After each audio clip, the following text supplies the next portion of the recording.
নমো ভগবতে বাসুদেবায়। ওম নমো ভগবতে বাসুদেবায়।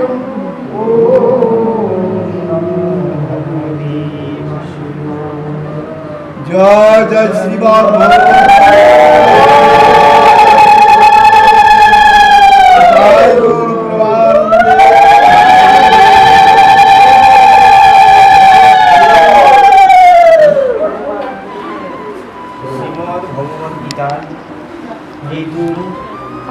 মৃত্যু অষ্টদশ অধ্যায়ে মুখ্য যোগ আমরা পাঠে আসি।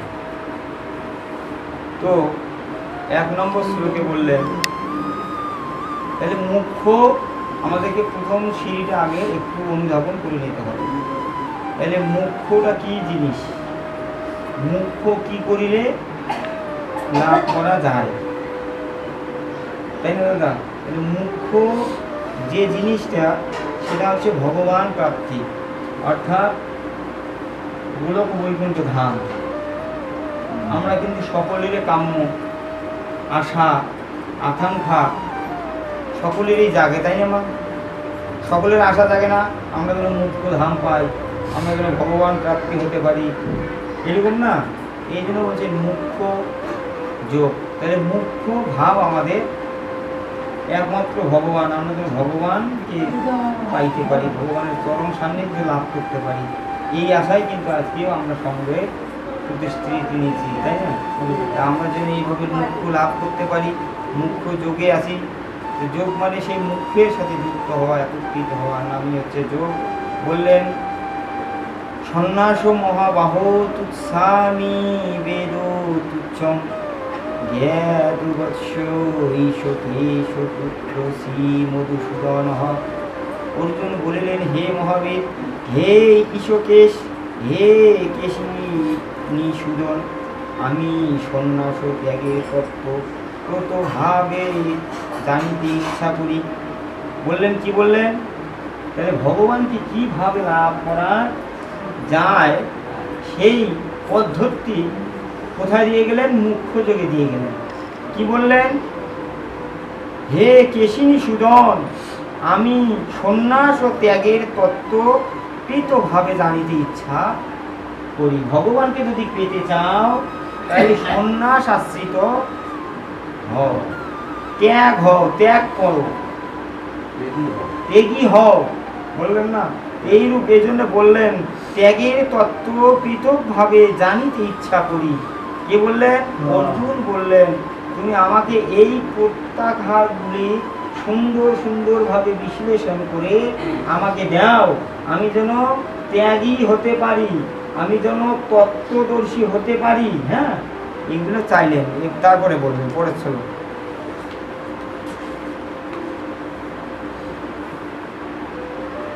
বললেন কাম্যনাং কর্ণনাং নং সং সন্ন্যাসী কৈবুবিদুহ সর্বু কর্ম ফল ত্যাগং তত্ত্ব ত্যাগং বিচক্ষণঃ। পরমেশ্বর ভগবান বলিলেন, পণ্ডিতগণ কাম্য কর্মসমূহের ত্যাগকে সন্ন্যাস বলিয়ে জানেন এবং বিচক্ষণ ব্যক্তিগণ সমস্ত কর্মফল পরিত্যাগী বলিয়ে থাকেন। এখানে বললেন দুইটি ধারা। কি বললেন? পরমেশ্বর ভগবান বললেন পণ্ডিতগণ কাম্য কর্ম সমূহকে ত্যাগকে সন্ন্যাস বলে। অর্থাৎ এই যে পণ্ডিতগণ যারা জ্ঞাত হয়েছে, হ্যাঁ, তাদের কথা বলেছে। তাহলে কর্ম কি? আমাদেরকে প্রতিনিয়ত আমাদের কর্ম পরিচালন করে যেতে হবে, পরিচালন করতে হবে। কোন কর্ম? এখানে বলছেন পণ্ডিতগণ কাম্য, আমাদের প্রতিদিনের কাম্য, ভোরান্তে সকাল হলে দিনান্তে একবার হলেও গোবিন্দ নাম গুরু নাম ভজনা করতেই হবে। এইরূপ যারা আস্বাদিত করেন, কর্ম পালন করে যাচ্ছেন, তাহাকে জ্ঞানী বলা হচ্ছে, তাহাদেরকে জ্ঞানী বলা হচ্ছে। তারা সর্বকর্মের আগে ভগবানকে সেবা না দিয়ে নিজে সেবা পান। এই জন্য আগে গোবিন্দ সেবা দেন, তারপর তেনারা সেবা গ্রহণ করেন, নানান কাম্য কর্মে তারা যুক্তিবদ্ধের পতিত ধারণ করেন। এই জন্য বললেন সন্ন্যাস, তাদেরকে সন্ন্যাস বলেন। এই যে আমরা ঘরে ঘরে গৃহকর্ম করি না, ভগবানের ভজন সাধনা করি না, তো ঘরে ঘরে যারা নিত্য কর্ম নিত্য যোগ অনুসরণ করে কর্ম করেন, ভগবান তাদেরকে উদ্দেশ্য করে বললেন তেনারাই সন্ন্যাস, তেনারাই সন্ন্যাস। এই কথা ভগবান বলিলেন। বললেন এবং বিচক্ষণ ব্যক্তিগণ সমস্ত কর্মফল পরিত্যাগকে ত্যাগ বলে থাকেন। অর্থাৎ কিছু লিপ্ত মানুষ আছে, তারা বলতেছে ত্যাগী হতে হবে, তারা বলতেছে তোমাকে ত্যাগী হতে হবে, তুমি যদি সন্ন্যাস পথ অবলম্বন করো তাহলে তোমাকে ঘর ছেড়ে বাহিরে যেতে হবে। এই রূপের কথা বললেন ব্যক্তিগণ। এখানে বলছেন বাবা খুব চালাক, বিচক্ষণ ব্যক্তিগণ সমস্ত কর্মফল পরিত্যাগ করে ত্যাগী ত্যাগ বলে থাকেন। বাবা এই যে দুই ধরনের ভাবনা, আমরা কেউ গৃহেতে সংসার হয়ে সন্ন্যাস হচ্ছি, আর কেউ সন্ন্যাস সাজিয়ে বেড়াচ্ছি। আসলে থাকিয়ে ঘরে যেটা সন্ন্যাস ওটাই সেই কথাটা এখানে প্রকাশ করলেন। তো বললেন, তারপরে বললেন এক শ্রেণীর মনুষ্যগণ বলেন হে সকাম কর্ম দোষযুক্ত বলে তাহা পরিত্যাজি। অপর এক শ্রেণীর পণ্ডিত যোগ্য দান তপস্যা প্রকৃত কর্মকে অপরিত্য যোগ্য বলে সিদ্ধান্ত করেন। বললেন কি বললেন? এক শ্রেণীর মনুষ্যগণ বলেন যে, মানে এক এক শ্রেণীর মানুষ, কিন্তু আমরা সবাই এক সমান কেউ নই। কেউ বড় বেশি জানি, কেউ কম জানি, কেউ একবারে কম জানি, এইরকম ভাবের মানুষ। সেই জন্য বললেন এক শ্রেণীর মনুষ্যগণ বলেন যে সকাম কর্ম দোষযুক্ত বলে তাহা পরিত্যাজ্য। তাহলে বললেন সকাম সকাম কর্ম দোষযুক্ত। আসলে সকাম কর্ম দোষযুক্ত। আমরা কিন্তু সকলেই সকামের মধ্যেই আছি, আমরা কিন্তু নিষ্কামের মধ্যে এখনো ঢুকতে পারিনি। এই জন্য বললেন যে সকাম কর্ম দোষযুক্ত বলে তাহা পরিত্যাজ্য। অপর এক শ্রেণীর পণ্ডিত্য যোগ্য বললেন যোগ্য দান তপস্যা প্রকৃত কর্মকে অপরিত্যাজ্য বলে সিদ্ধান্ত করেছেন। এখানে কি বললেন? এখানে কেউ বলছেন যজ্ঞ করো, দান করো, তপস্যা করো, হ্যাঁ, এই রূপে আস্বাদন করতেছে কেউ কেউ। এই জন্য বলছেন পণ্ডিতগণ যজ্ঞ দান তপস্যা প্রকৃত কর্মকেই অপরিত্যাজ্য বলে সিদ্ধান্ত করেছিলেন। তাহলে কেউ কেউ আছে যে যাগযজ্ঞ করতে হবে, কেউ কেউ নির্গুণ গুণের করতেছে, কেউ কেউ সাকারের করতেছে। এইরূপ ভাবগুলো আমাদের মাঝে চলে আসতেছে। হে ভারত শ্রেষ্ঠ, ত্যাগ সিদ্ধান্ত আমার নিশ্চিত, সিদ্ধান্ত শ্রবণ করো। বললেন কি? হে ভারত শ্রেষ্ঠ, ত্যাগ সম্বন্ধ আমার নিশ্চিত সিদ্ধি শ্রবণ করো। হে পুরুষ ব্রহ্ম, শাস্ত্রে ত্যাগ ও তিন প্রকার বলিয়ে কথিত হইয়াছে। শাস্ত্রে যে বিষয়গুলি আছে সেটা হলো তিন প্রকারের ত্যাগ বিষয়। এই যে দান যজ্ঞ বললেন, এইগুলি হলো ত্যাগের প্রভেদ। হ্যাঁ, এইভাবে আমাদেরকে ত্যাগী হতে হবে। এই জন্যে সমস্ত কথা অর্জুনকে বলতে বলতে বলতে বলতে গিয়ে ভগবানকে এবং অর্জুনকে শেষের মধ্যে গিয়ে বললেন, শেষ শ্লোকে দিয়ে গেলেন। সমস্ত দিই না না, তুমি শেষে যাচ্ছ না, আগে এখানেই বলো। অনেক কথা আছে। বললেন এই যে তিনটি প্রকারের যে বস্তু ধারা দিয়ে দিলেন, হ্যাঁ, সেই কথাগুলি বললেন। বললেন যজ্ঞ দান তপস্যা আদি কর্ম ত্যায্য নয়, এইগুলি আমাদের আদি কর্ম, এইগুলি আগে থেকে এসেছেন, আমরা তো এইভাবেই পরিপাটি চলতে হবে। এই জন্য তা অবশ্যই করা কর্তব্য। যোগ্য দান ও তপস্যা মনুষ্যদের পর্যন্ত পবিত্র করে। এগুলো করলে আমাদের ত্যাগ আসবে, এগুলো করলে আমাদের ভক্তিভাব উদয় হবে, এগুলো করলে আমরা মানুষের ভালোবাসাটুকু। এখানে বোঝাচ্ছে ভাই এইভাবেই মানে 3 ভাগে ভগবানকে পাওয়া যেতে পারে, সেটা দান, যজ্ঞ, তপস্যা। তা আমরা আসলে কারা কোনটা করব? আমাদের বাবা দান করার মতো সমর্থ আছে? আমরা দিন অন্তে দিন একটু করে করি, কার দান করি? আর আমারটা শেষ করে বলো। তা আমরা আসলেই আমাদের দিন অন্তে যেটা আমরা করি সেটা কিন্তু আমরা ওই আমাদের জন্য দান যজ্ঞ না, আমাদের জন্য কি তপস্যা। কোনটা? এই যে আছে বসে তারা আসলে কি এইখানে তাঁতিপাড়া বা মাছিয়াপাড়া মিলে এই কটা লোক না, অনেক আছে। প্রতিনিয়ত আমরা যারা সঙ্গ করে আসতেছি তারাই করতেছি। আসলে এগুলাই হলো তপস্যার ভক্ত, তপস্যার লোকেরাই। দান করবে কারা? অমুক বাবু 20 বস্তা চাউলের বস্তা দেয়, আমাদের সঙ্গ ভেবে চাইলেও কি আমরা দিতে পাবো? পাবো না। ছাদ ঢালাই 50 বস্তা ছাদের মানে সিমেন্ট দেওয়ার ব্যক্তি আছে, অমুক মন্দিরও একটা 1 লক্ষ টাকার গেট দেওয়ার ব্যক্তি আছে, তা ও ওইভাবে ভগবানকে পাবে। তাহলে দান আমার তপস্যা।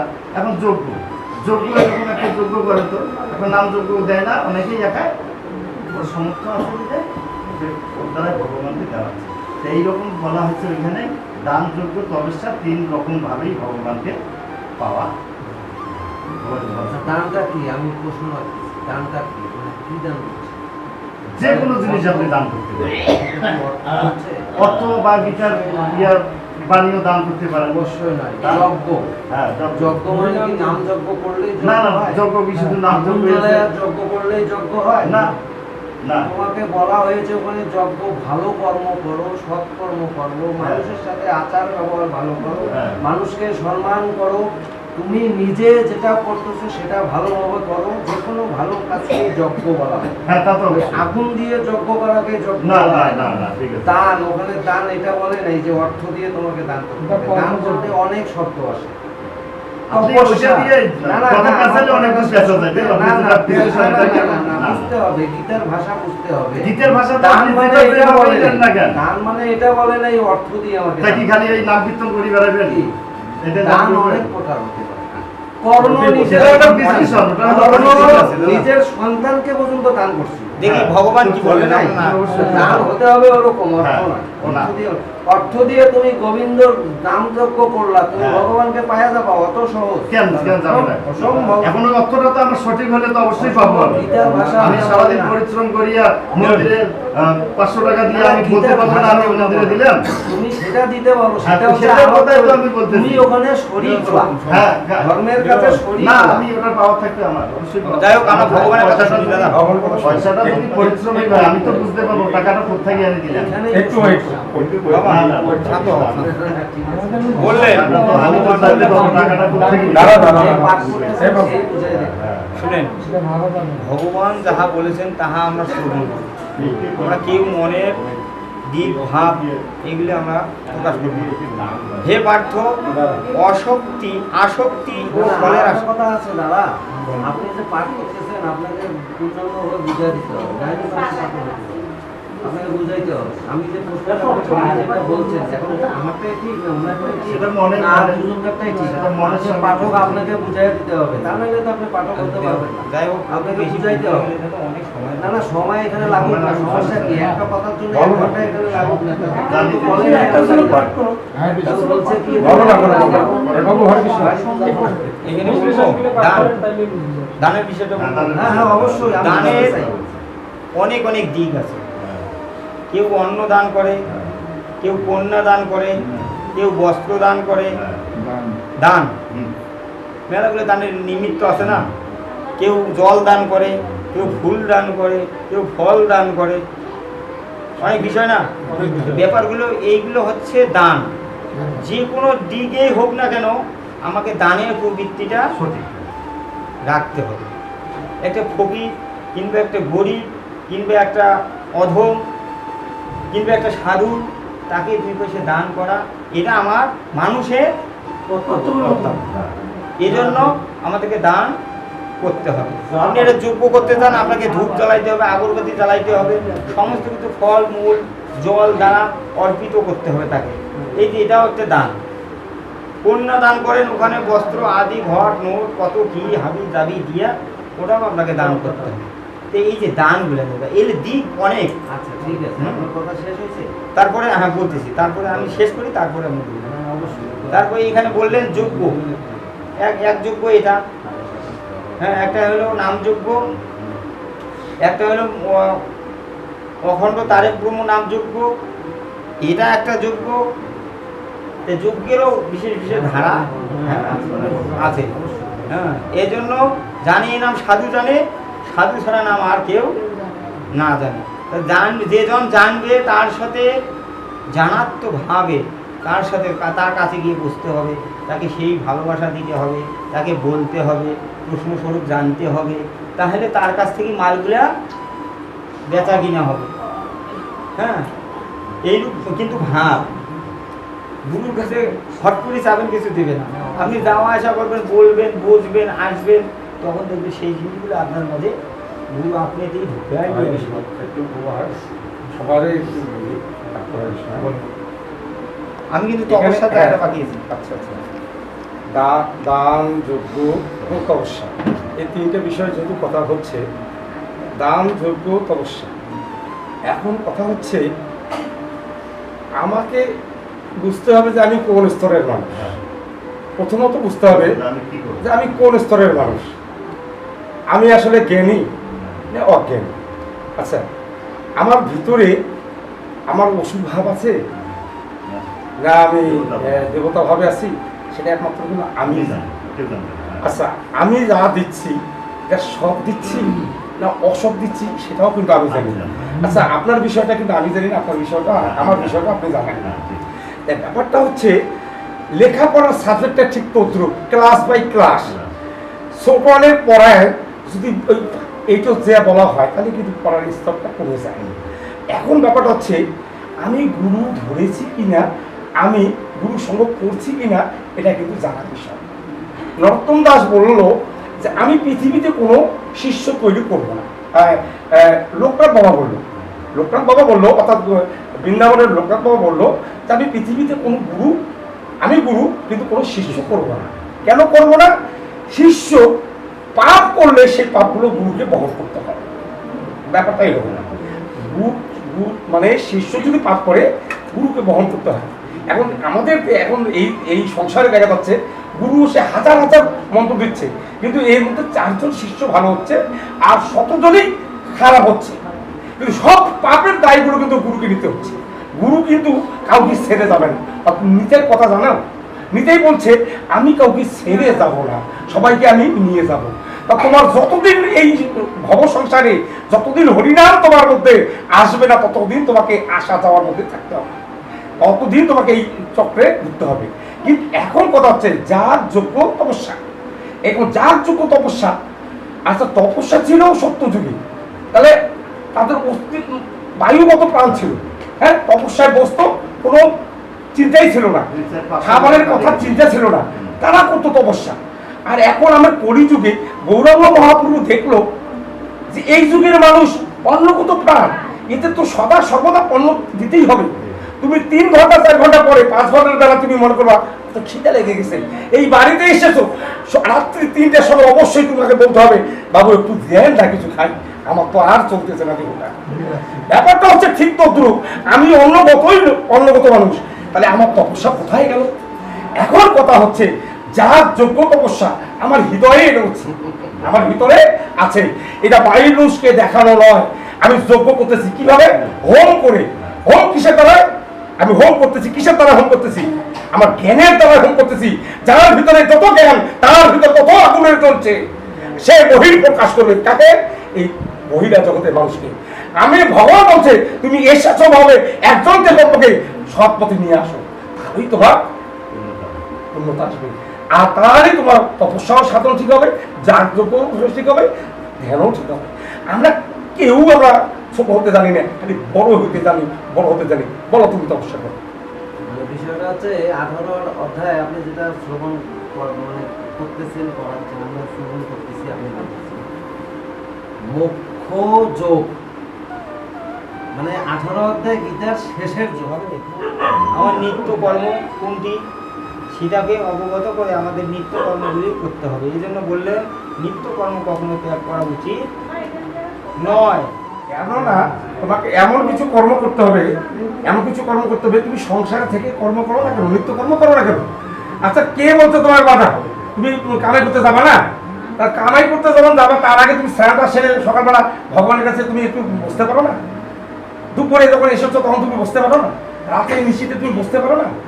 ভগবানের তো তুমি এইভাবে সংসারে নিত্য কাজ করো, সংসারেও চলো আমারও কর্ম করো, এটি তো তোমার কর্ম। কিন্তু তুমি কর্মকে ভয় করে, অর্থাৎ তুমি সন্তান জন্ম দিচ্ছ 6টা, এখন সন্তানদেরকে খোয়ানোর ভয়ে, হ্যাঁ শোনো, সংসারে তুমি চলানোর ভয়ে, এখন সংসার চালানোর ভয়ে কি করছো? সংসার পরিত্যাগ করে তুমি একটা সন্ন্যাসী হয়ে গেছো, সাধু হয়ে গেছে। আচ্ছা তাহলে কি আর নিত্য কর্ম তোমার যুক্ত হলো? এখন ব্যাপারটা হচ্ছে এই সংসার জীবনে আমাদের ভগবান অনাদি গোবিন্দ ওই জন্য শোনো, সত্য যুগে গোলক ছেড়ে তেতা যুগে রাজা হয়ে, আবার রাজা পরিত্যাগ করে দাপর যুগে কৃষ্ণ হয়ে আবার ওইখানেও রাজা হলো, কিন্তু দেখলো যে কেউ ভক্ত হলো না। গৌরাঙ্গ মহাপ্রভু কলিতে কি করলো? গৌরাঙ্গ মহাপ্রভু নিজে এসে নাম বিলালো। কেন বলা হচ্ছে? নামের ডালি মাথায় করে নিয়ে এসে এই কলিজীবের ঘরে ঘরে এই হরিনাম বিলিয়ে দিল।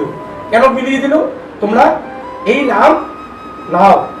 আচ্ছা তারপরও নাম নিচ্ছে না, তখন নিতাই চাঁদকে বললো, গৌরাঙ্গ মহাপ্রভু কিন্তু গুরু হয়ে গেল নিতাই চাঁদ, কারণ প্রেমের ঠাকুর নিতাই চাঁদ, প্রেম ছাড়া এই নাম দিতে গিয়ে মার খাচ্ছে।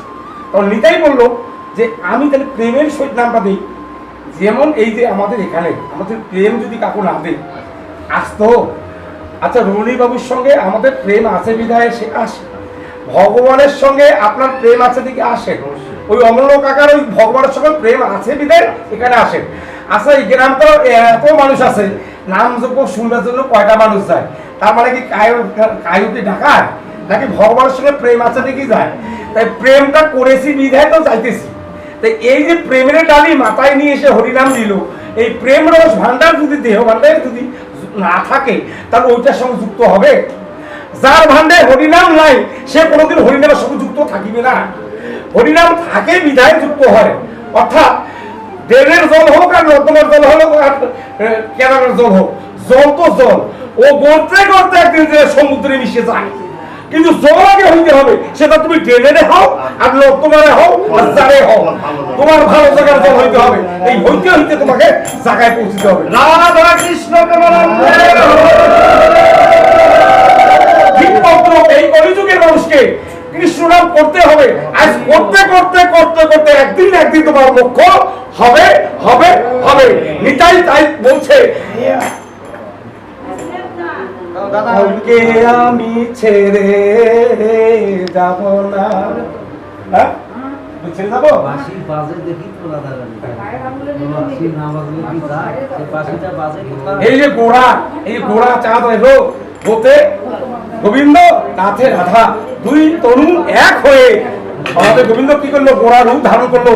হ্যাঁ আচ্ছা পঞ্চতত্ত্ব, আচ্ছা আপনার পঞ্চতত্ত্ব জানেন তো? পঞ্চতত্ত্ব জানেন তো? দেখবেন পঞ্চতত্ত্বটা ভালো করে দেখবেন। পাশে মহাদেব, কি হয়েছে? কি হয়েছে? আচার্য দেব এই কলিযুগে, পাশে শ্রীবাস, কিসের কিসের শিরোমণি? মহাদেব আনলো আহ্বান করে গৌরাঙ্গ মহাপ্রভুকে, আর শ্রীবাস হলো ভক্তির শিরোমণি, আর প্রেমের শিরোমণি হচ্ছে গদাধর, আর নিতাই হলো প্রেমের ঠাকুর।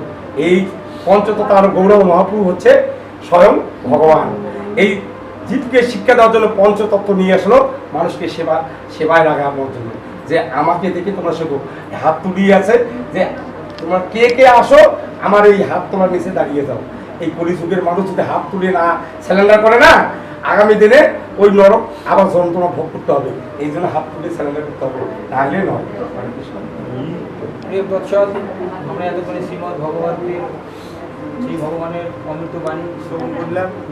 এবারে প্রার্থনা করব। আমরা সকল ভক্তবৃন্দকে সকল ভক্তবৃন্দকে ভদ্রাসনে বসার জন্য তোমার বাসি বাজে বুঝায় রাতারাতি যায়। পিতা সর্ব পিতা ধর্ম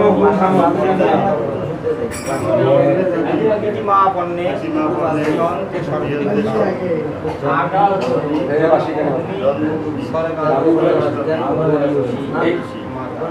হ্যাঁ সপ্ত তোমার বাসি বাজে 2.5 ইঞ্চি বৃন্দাবন।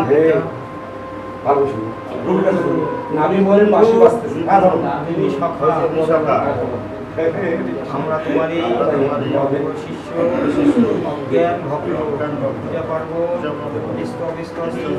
মন্ত্র কিছু জানি না, শুধু কর্তব্য কর্মরূপে তোমারই কর্ম অনুষ্ঠান পরিচালন করে যাচ্ছি।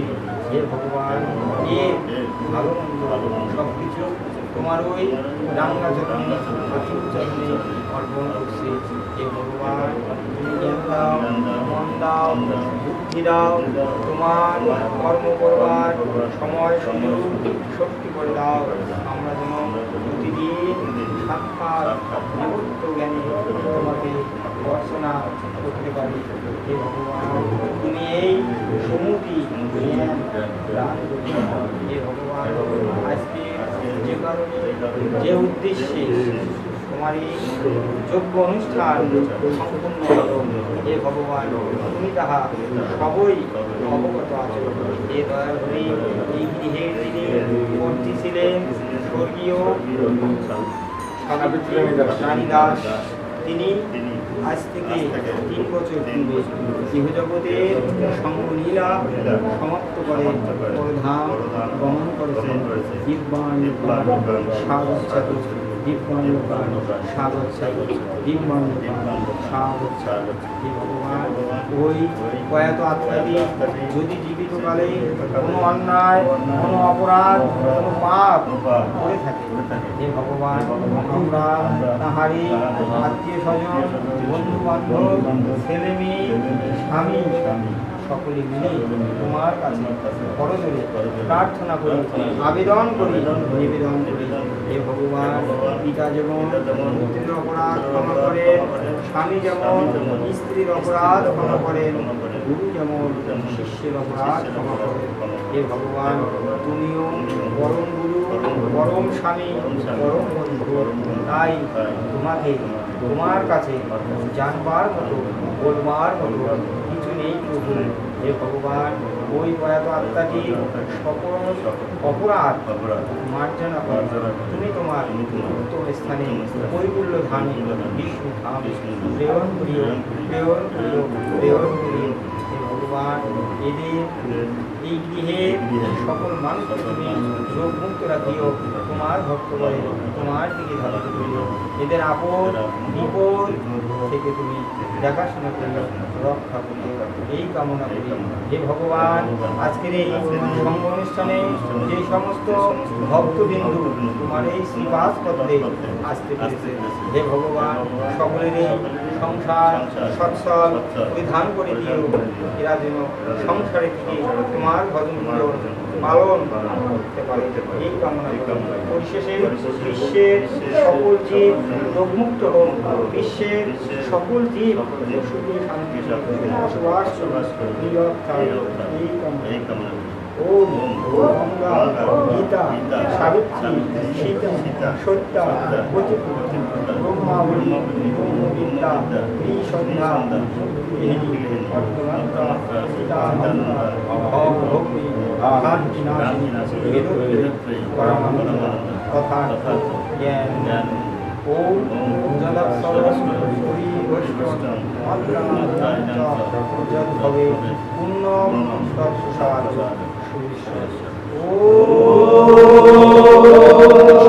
শান্তি হরি শান্তি শান্তি। হে কৃষ্ণ,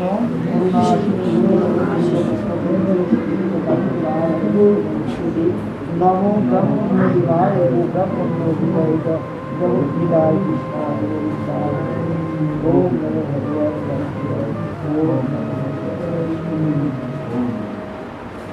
জয় জয় শ্রীমদ ভগবত গীতানন্দে।